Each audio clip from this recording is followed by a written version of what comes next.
Well, I am so delighted today. I have got the most amazing team of gorgeous, glowing, shiny, happy, sparkly ladies today and I'm introducing you to them all now.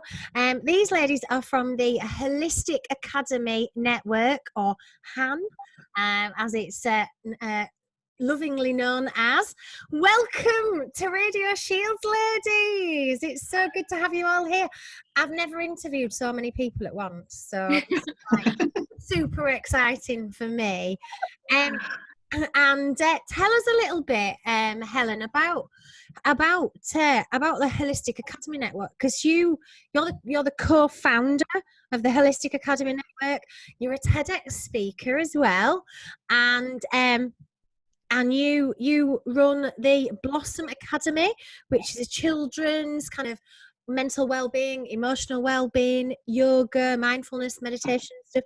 You've got a background in psychology and counselling as well as being a Reiki teacher, and you really do specialise in mental health and well-being.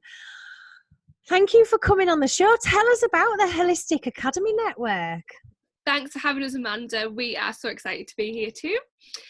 So the Holistic Academy Network, we are all the co-founders of it, and the idea is that we recognised that people were having pain points and people wanting to explore potentially more holistic approaches to things, but not having a community or the support or guidance from potentially friends and family around them that didn't share the same views as them. It's something that we're all passionate about, and something that we think helps to support a really happy, fulfilled, meaningful life. So what we wanted to do was, one, raise awareness to these different holistic approaches that can help support you living a fulfilled, meaningful life, but two, actually create communities where people can mix with like-minded people and feel supported on their journeys, because I'm sure the other ladies will agree that actually when you start a journey on whether that's spiritual or personal development, that sometimes that can be a very lonely and isolating place, and we've all experienced that. And one of the ideas that kind of brought us all together to create HAN was providing people with a space that they could feel authentically themselves and at home, and not like the weirdo that was exploring stuff that nobody around them was. And I think we've all probably felt lost and isolated on our journeys, and the fact that that was a commonality really highlighted the need for the service that we provide. So HAN really does bring together, creates communities of like-minded people who are all looking at ways to improve their lives and their lifestyles. Yeah, definitely. And I think, having the knowledge and experience that we all have, what the intention was, we originally started off with just networking events where we would bring in guest speakers from a holistic approach and give people the opportunity to come and hear about that and talk about that and ask questions, maybe have a free taster if it was something that you could do that, whether it was talking about law of attraction or Reiki. And I think it was just partly education, partly community, but mainly just a supportive process for each and every individual's journey. Wow. And then from there grew this amazing project that you're all working under that kind of banner of amazing. Now, Natalie, let me come to you, because you are a very, very busy lady, and we've just met for the first time this afternoon. But wow, you are a hard-working businesswoman, but you're also a full-time mum of 4 children. I have no idea how you are managing this, but you're also a director of the Holistic Academy Network and a Reiki practitioner as well. I mean, life must be quite different for you at the moment. But what's your kind of role in the Holistic Academy Network? So thank you for that lovely introduction. We all really, really complement each other, like Helen said, and we're also passionate about the whole aspect of Holistic Academy. But really where my passion lies, and this goes in terms of my background of where I've previously been, is showing up as your authentic self. And this couldn't be highlighted anymore at the moment in terms of what's going on with the COVID-19. And there is so much pressure out there currently at the moment, that people are feeling the need to veer towards what's expected, what they think people want to see, rather than what they are. And this is something that I'm very, very passionate about. And I see it in my children. Going to school, they've got that social pressure, they've got the peer pressure, they're not feeling that they can be who they want to be because they don't fit in. And you know, I was bullied when I was younger, because of this. I was obviously trying to put on this front of being able to fit in that way, and I see it with my own children, and it's very, very difficult to keep them in reminder of who they are, and keep pushing them into their own light, and reminding them. So that's kind of where my heart lies within it. I love it. So from your own kind of life experience, and from your experience as being a very busy mum, juggling lots of balls, and being, you know, busy all the time, I guess you're seeing a lot of other mums as well who are like, I must be the best homeschool parent ever. I must make sure my children behave beautifully at all times. They've all got to have the right clothes. We've all got to appear in a certain way. When actually, behind closed doors, the pressure of just trying to achieve that. Woo. Yeah, absolutely. I totally agree. And I think at the moment as well, people just need to have a bit of self-love for themselves, you know, and be more veered inward in their own being, rather than looking elsewhere. And I think it really does start when you actually show love for yourself, and you believe that you are enough. You know, believing that you are enough is a great place to start. I love that, Natalie. I absolutely love that. I've got that written on a post-it note on the mirror in my bathroom. That's what I say to myself every morning when I get up. Today I'm enough. And quite often I look in the mirror and I go, I'm sexy enough, I'm hot enough, I'm good enough, I'm beautiful enough. I'm all those things. I am enough. Such a good affirmation, isn't it, to say that to yourself? I think for mums and dads, parents, caregivers at the moment, who are absolutely, you know, we've got new routines, we've got extra things that we have to do on top of our normal work lives. I think sometimes we just need to remind ourselves that we are enough. Absolutely. I totally agree. I'm going to talk lots more with you about this later, because this is a really important subject right now. But I want to introduce Lisa. Lisa Vickers. She's a primary school teacher, but she's also a clinical hypnotherapist. She's a teacher of clinical hypnotherapy at the Northern College of Clinical Hypnotherapy. So guiding new therapists into a role, a career in helping and supporting people and helping people to transform their lives. And she's the owner of LV Holistic Therapy and the co-owner of this wonderful holistic therapy, Holistic Academy Network. And you kind of work with Footprints Kick, as well as being Reiki, Sekem practitioner, meditation teacher, and EFT practitioner. Wow, what a list of fantastic skills you bring to Footprints Kick. Tell us a little bit more about Footprints Kick. So as Natalie and Helen have mentioned, the Holistic Academy Network, which is working with our adults and finding a safe space for people to come together.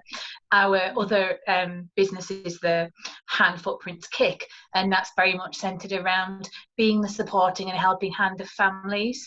So understanding that nobody's family is perfect. Nobody knows what they're doing most of the time. There's no rule book, there's no guidebook. Everyone's just doing the best they can. And it's just a safe space for parents, carers to come together and find ways of living more holistically in the family unit.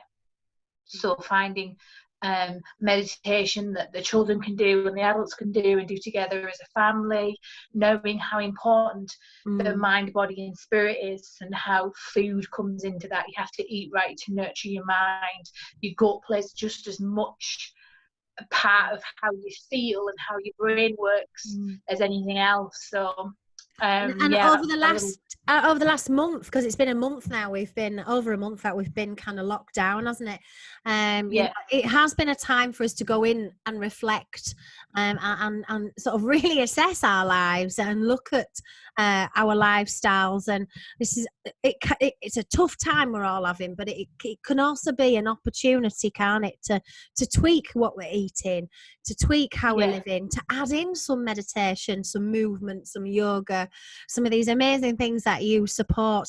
And I love that you've called it Footprints Kit, because it's like the poem, the Footprints in the Sand poem, that you're just there to walk alongside those kids and guide them and show them different ways to really kind of manage their own emotions, because it's tough for kids right now, isn't it? And even before this, it's a tough world for children to be growing up in. They're constantly overstimulated. I would not want to be a child or a teenager now. There's just a bombardment of technology and expectation, and it's a really, really tough time to be a child, I think. Yeah. Really exciting time as well, but a lot of things. So tonight I'm talking with the fabulous ladies from Han.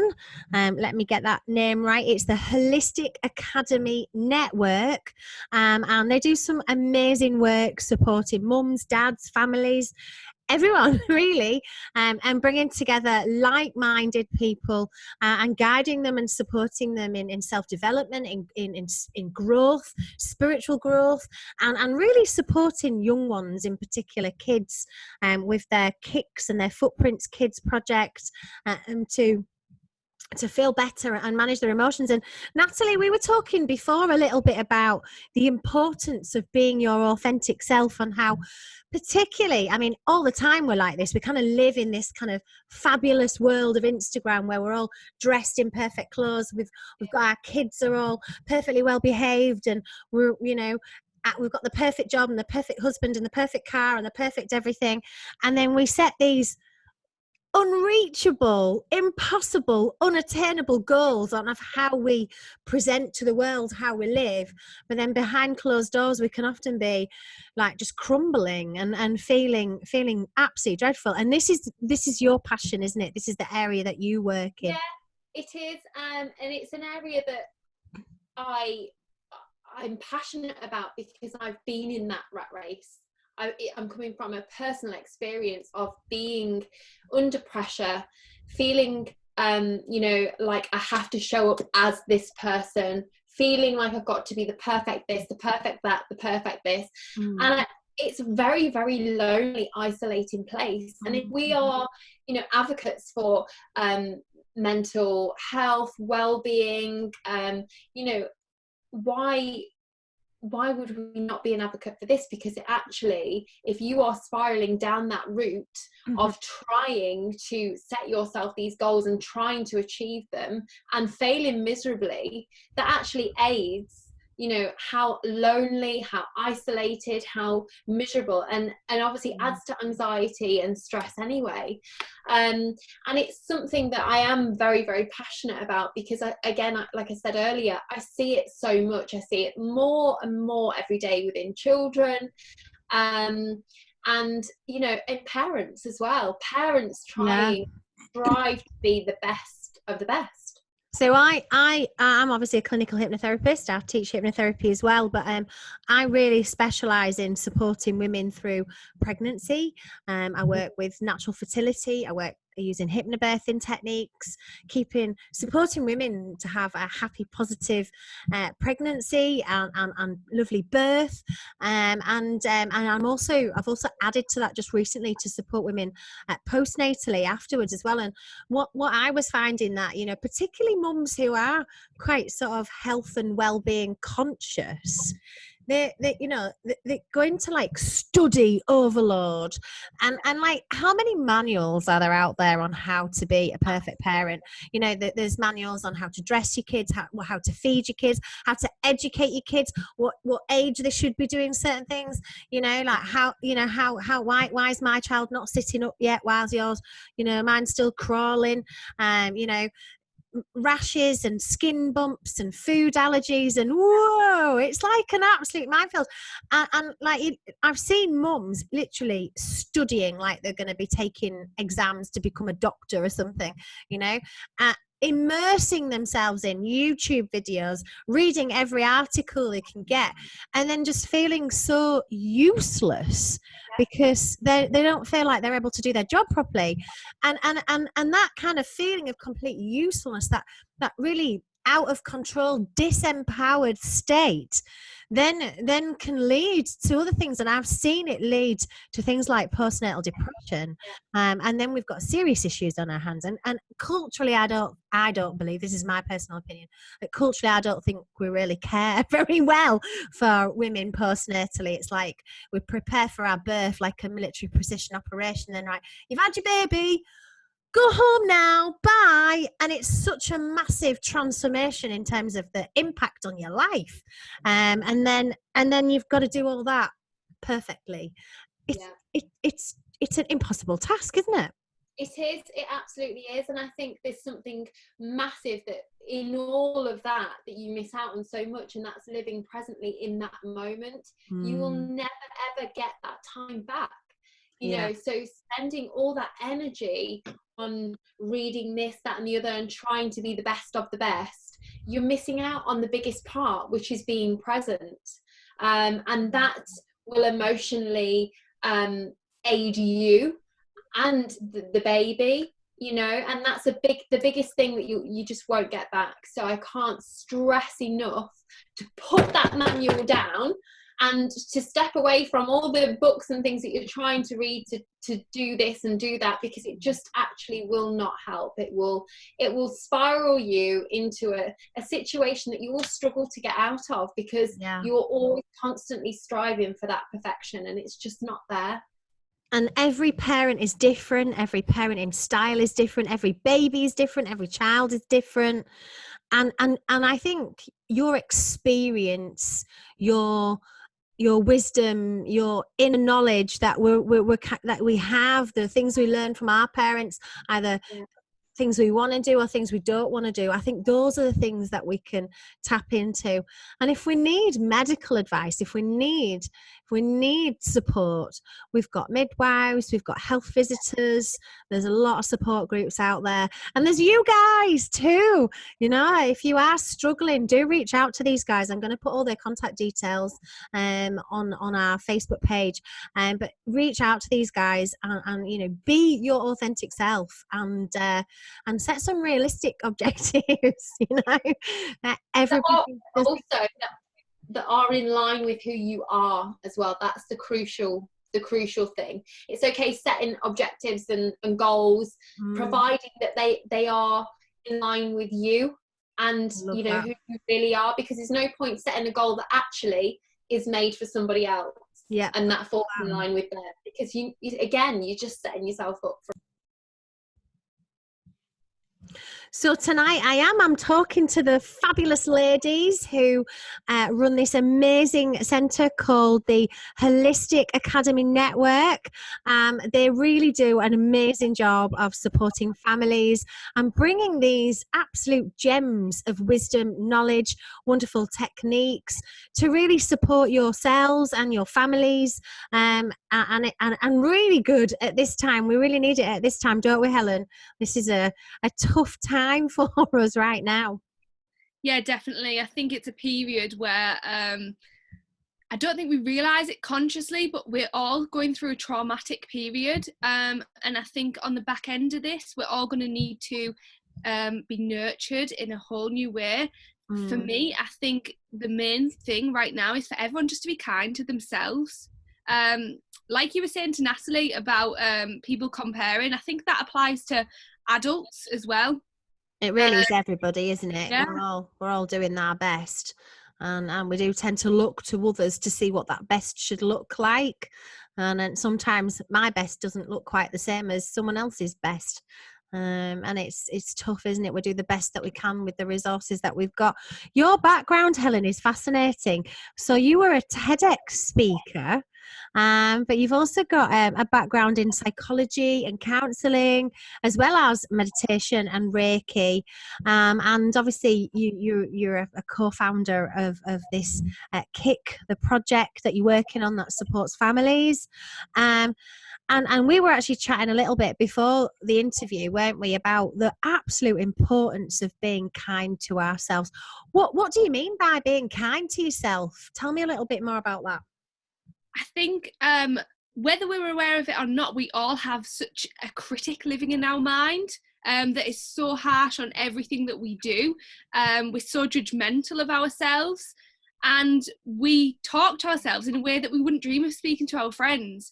And I think that now is the most important time for us to become aware of what we are saying to ourselves, and actually trying to have a word with ourselves and put a stop to that. And that sounds like common sense, but it's very blooming difficult. And I think, first of all, if we can just become aware of what we're saying to ourselves and just be aware of that self-talk, but actually in the comparison thing, recognizing that everybody is living individual lives right now, and there is no way that you can compare your life to anybody else's. Social media is a tiny snippet of their life. It's never real life.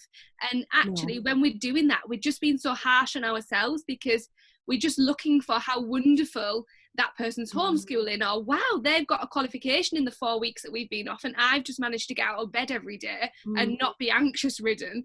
And I think we can never compare. Well done. Yeah.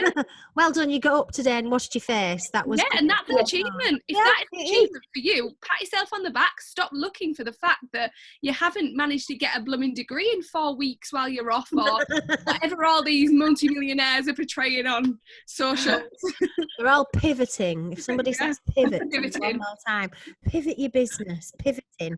They're all pivoting. I've been spinning around, never mind pivoting. It makes me laugh. It reminds me of that episode of Friends when Ross is on the stairways, he's like, pivot.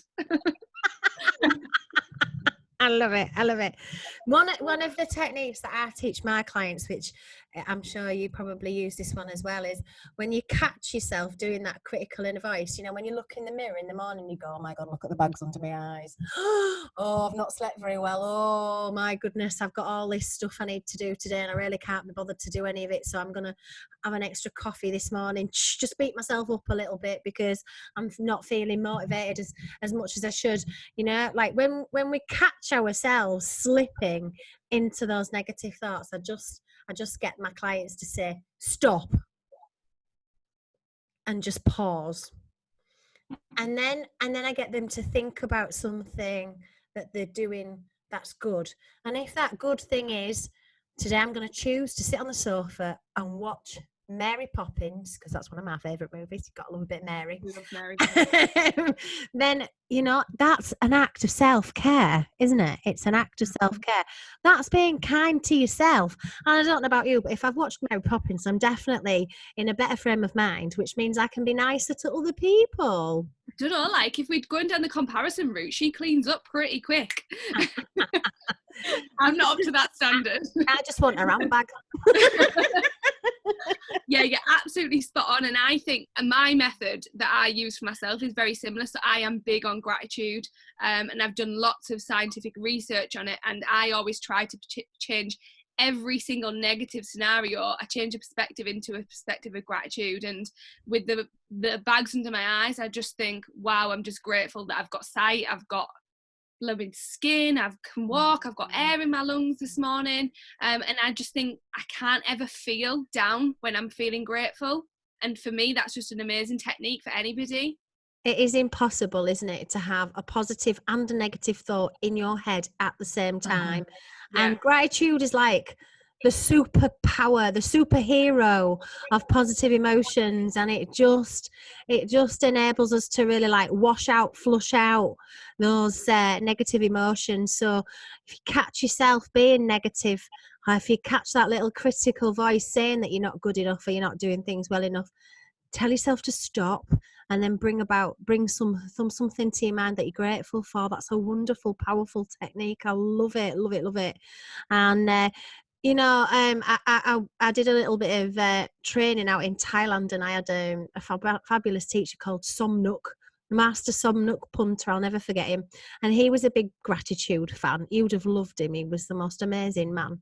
And he said, when you feel sad, you look down at your feet. If you look, I'm doing a very bad impression of him. When you feel sad, you look down at your feet. And he said, if you've got shoes on, you've got something to be grateful for.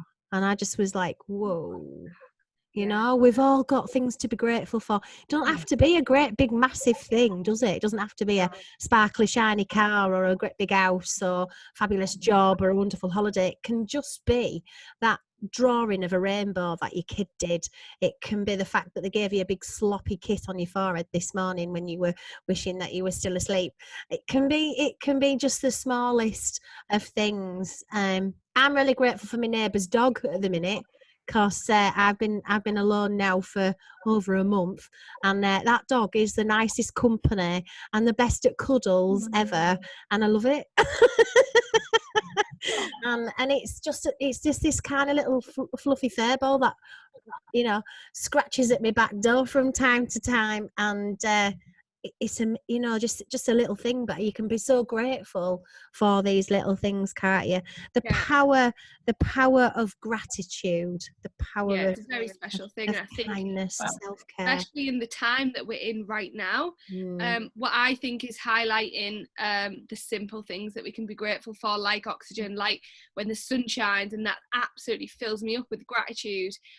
Whereas I think that we're at a point where everything's on freeze, and we are grateful for the very simple things. Like for me, technology, the fact that we're able to do this, the fact that we're able to see our loved ones, I'm just so grateful for things that I would say I live in the heart of gratitude every single day, even before this. However, what I've found is now I'm seeing things that I took for granted before, and I know we all do it. I would have just probably described myself as somebody that was very aware and very grateful for the simplest things, whereas now I'm like, geez Louise, I can ring my dad, like I'm so grateful for that. Whereas before it was just daily habit.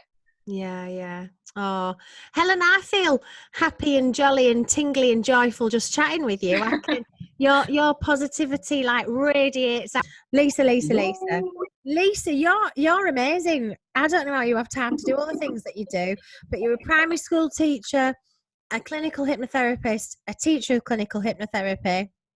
You've got your own holistic therapy practice, and you're also working for the Holistic Academy Network, Han, and really working to support kids. One of the areas that we were talking about that is, you know, the difficulty and the challenge of the times that we're going through, and how a lot of that, you know, we've got the TVs on in the corner all day, and even if we're not watching it, it's just a constant stream of negativity, and subliminally, subconsciously, we're still hearing all that, we're still picking all of that. If your kids are just playing in the same room where you've got that noise, they're just picking up all those negative signals, all those scary stories, and how that's going to be quite dangerous for them. And we were talking about how the work that you do really helps children with resilience, which is a word that we hear quite a lot at the moment. Tell us a little bit more about the work that you do.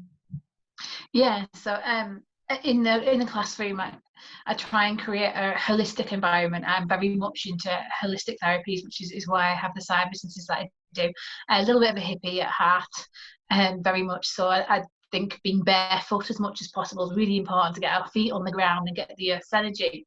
So I like to think of it as a little bit like a barefoot teacher. Yeah, to get the children. Teacher, I love it. I actually teach all my courses in bare feet as well. Do you? Don't wear my shoes on. It's just better. I feel more grounded, I guess. So twice a day, every day. From the very beginning of the year, I set up meditation practice in the classroom. I introduced it to the children because I work with year 1 and they're only 5 and 6 as a brain break. And I just explained sometimes our brains get so loud and messy that we can't focus. So when they've been outside and they've been running around, they come back in, we sit down, we take a drink, and then we have a brain break. And it's very difficult for them to not think about anything and relax. So I used a little mantra that Helen and I learned when we did children's wellbeing course. And it's just putting your fingers together, and as they do that, they say, peace begins with me. Oh, I love it. Peace. And it's getting them to realise that they're responsible for their own peace. There's a lovely little song as well that goes there, which I sing terribly, so please forgive me. So like at the end of the week, so we do the meditation after break on a morning and after lunch on an afternoon, just to bring them back down. And then when we have circle time on a Friday or during the week, we sing Om Shanti, peace begins with me. Om Shanti, peace begins with you. Om Shanti, peace begins with everyone. Om Shanti, now our week has done. I love it.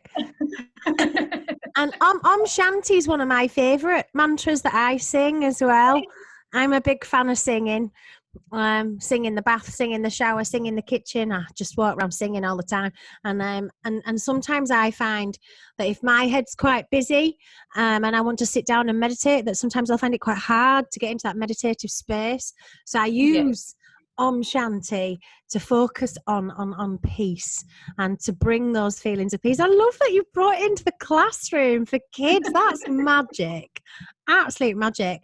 And it's so important, isn't it, to give children these skills right from such a young age, but it's going to help them. It's going to help them so much in life. It's going to help them to be able to manage so many, difficult, stressful, overwhelming situations. They're gonna be more resilient, aren't they? Yeah, we put so much pressure on children. We expect them to behave better than we do as adults. As an adult, we're quite happy to articulate, I'm just not having a good day, not in a very good mood, and I need a little bit of space. But we expect children to be on this level of doing what you want them to do all the time. And if they're having a bad day or they're having an episode, it's like, no, hang on, that's not acceptable. Well, actually, they're just trying to learn how to be. So when the big thing in my classroom is accountability for mistakes, so that they understand whether they've done a mistake in their book or their bookwork, or they've done a mistake on the playground where they've been unkind or they've hit somebody. It's just a mistake. We're learning how to be a good person. We're learning how to do maths. Yeah. And that's where I come from in the class. So we've got a little cushion at the front with a chameleon that sits on top. And that's the calm chameleon. So if things are overwhelming, they go to the front of the class, they sit down, put calm chameleon on the lap, and they just have a minute. I love it. Such simple things that we can do to just, teach our kids and show our kids how to calm themselves, how to have that acceptance that, life isn't easy. I remember I taught for a little while in Spain, and we do tend to wrap our kids up in cotton wool here, whereas they have quite a different approach there. And I remember one of the parents had given, they were playing outdoors, and one of the parents had given this 5-year-old a penknife, and I was like, whoa, a 5-year-old with a knife, this is like the scariest thing I've ever seen. How irresponsible of you, this is terrible, I can't believe you're doing that. And he said, he's making he's carving things, he's carving wood with it, he's being creative with it. And I was like, but he's 5. And he said, well, if he'll learn how to use that knife, we've taught him about being responsible and how he needs to store it and take care of it. And I'm like, but he's 5 and it's a knife. And he said, yeah, and he might cut his fingers, once or twice. But he said children need to learn that in life, there are difficulties in life, there are challenges in life, there are things that are going to hurt us, maybe even injure us, and that when our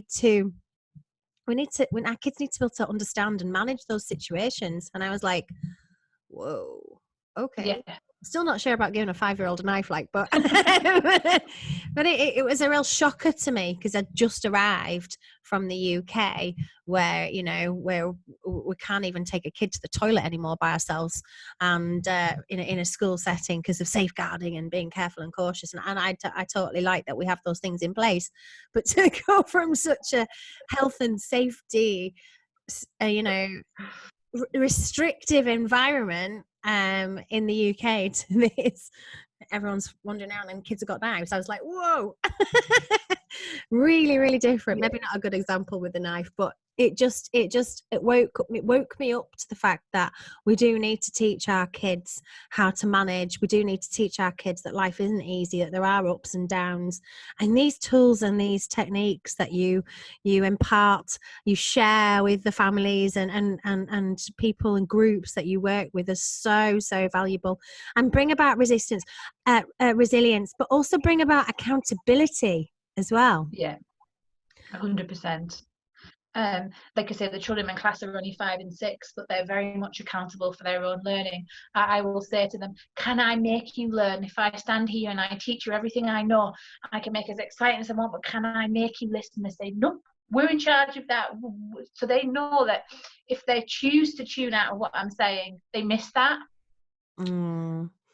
Lisa, I want to be in your class. It sounds ace. I'm going to come in your class. I'm going to be accountable. I'm going to have meditation. I'm going to arm chameleon on my lap at when I'm having a tough day. I'm going to do my little song, and I'm going to feel really peaceful, and I'm going to learn what an amazing teacher you are. So if you are watching this on YouTube, you'll notice that Natalie's disappeared, and that's because she's a mum with 4 kids, and she's had to go and sort a few things out.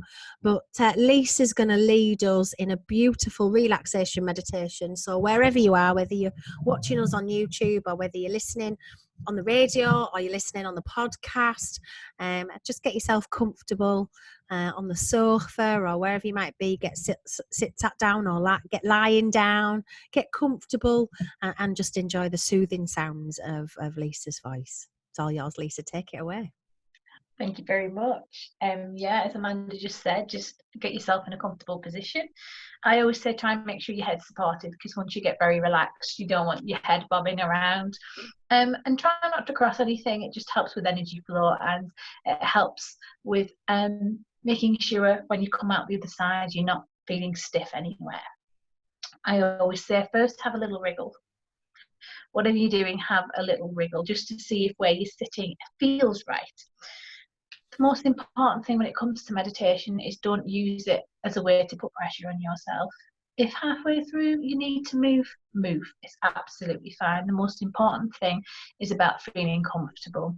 There are no expectations with meditation. Just be where you are, listen to my voice, and see what happens. So if you can, please just close your eyes. If you don't feel comfortable doing that, just allow a soft gaze so you're looking at the ground. I'd like you to take your attention to your chest. Just feel the rise and fall of your chest as you breathe in. You're not trying to control your breath. You're just letting your chest rise and fall. And now, I would like you to take control of that breath. Breathing is very, very important. And quite often we hold a lot of still air in our lungs. So in a moment, I will ask you to breathe in through your nose. But when you breathe out, I want you to pull your stomach in. So just try that now, just breathing in. And on the out breath, just pulling your stomach in as you breathe out. And again, breathing in. Feeling your stomach go out, breathing out and sucking that stomach in. That's just releasing any stale, stagnant air in your lungs. Just do that again, breathing in.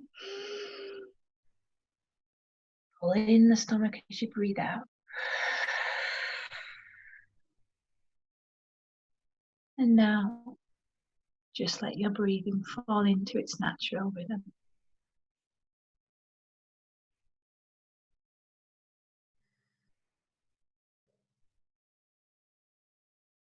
I'd like you just to draw your focus and attention to the top of your head.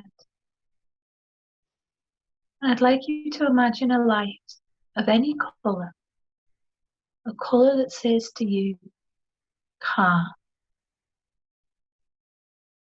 peace. I'd like you to imagine this is like a circle around your head. And as this colour, this light travels down, it will relax every muscle, every cell, every tissue in your body. Just allowing that light to travel down through your forehead, your eyebrow, your cheeks and nose, your ears relaxing, the back of your head relaxing, your mouth and chin, lips and tongue completely relaxed. As that light travels down through your neck, into your shoulders, just now, feel your shoulders relaxing. With every breath you take, your shoulders are getting lower and lower as they relax completely under this tranquil colour. Feel that light, that colour of calm moving down your arms, relaxing your arms, your chest, your upper back, down into your stomach, down your elbows, your lower arm, down your wrists and hands, even your fingers are relaxed. Your lower back, your stomach and hip are now relaxed. Down into your thigh, your knees, that wonderful colour of peace, relaxing every muscle, every cell and every tissue, down your legs and ankles, through your feet, all the way down your toes. And taking a deep breath in, on the out breath you are just going to feel a wonderful sense of heaviness.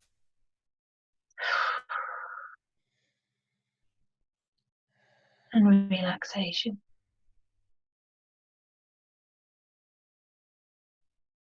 And here in this car,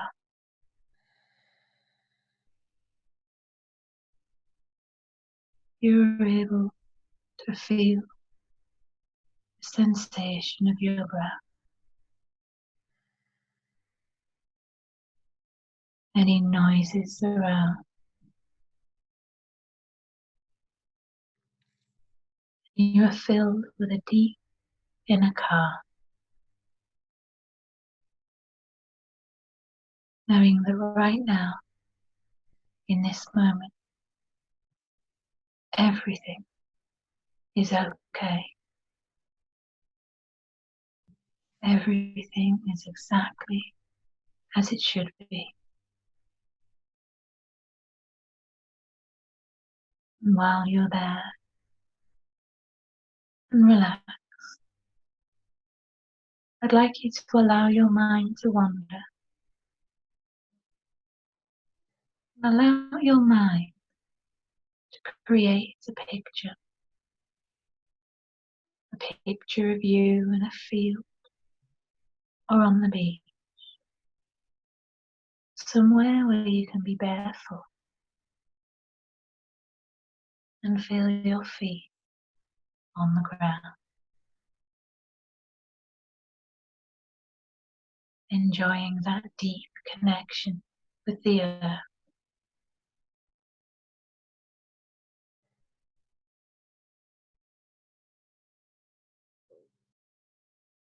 Allowing your energy and the energy of the earth to merge as one.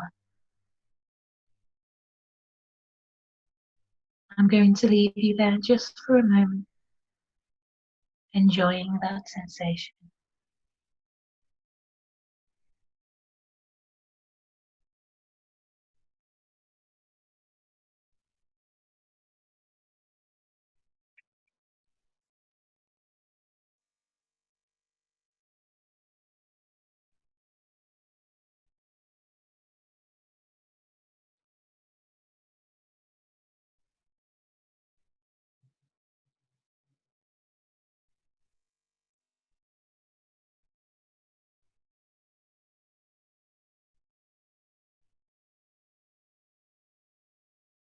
You are completely at peace in the scenario you have created in your mind. But it's time now to leave this place behind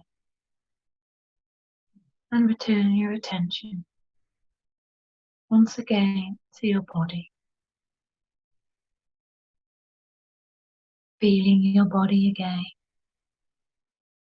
becoming aware of the chair or the bed beneath you, whatever is providing you with support. Feeling your muscles awakening, preparing to bring that calm back with you. Just now, wriggle your fingers, wriggle your toes, and whenever you're ready, just open your eyes. Oh, Lisa, that was fabulous. Thank you very much. And Natalie's back from sorting the kids out. Welcome back, Natalie. Thank you very much. Thank you. Just in time, actually, for us to say thank you. Thank you for coming on Radio Shield. Thank you, Helen. Thank you, Lisa. Thank you, Natalie. You really are a power of three. You are so passionate. You've got so many skills, and together the service that you offer is absolutely brilliant. We are grateful that you provide this work and this service for our communities. You're amazing. How do our listeners get in touch with you if they want to connect with you and join your community? So they can either contact us directly via email at the holisticacademyuk@gmail.com, or alternatively follow us on social media. So we are visible on all social media platforms, Holistic Academy Network on Facebook and Instagram, and let us inject some positivity into your daily life. Absolutely. In fact, you were injecting some positivity in my daily life the other week because I was watching some of your beautiful meditations that you were doing throughout the day. You're amazing. Ladies, you are fantastic. And we are super grateful and blessed to have had you on our Wednesday Wellbeing show in Transformation Month. And really a brilliant way to finish Transformation Month. Thank you very much for coming on. Thank you for coming on tonight. Thank you Thank for having you us, so Amanda. much for having us. Bye. Bye. Bye.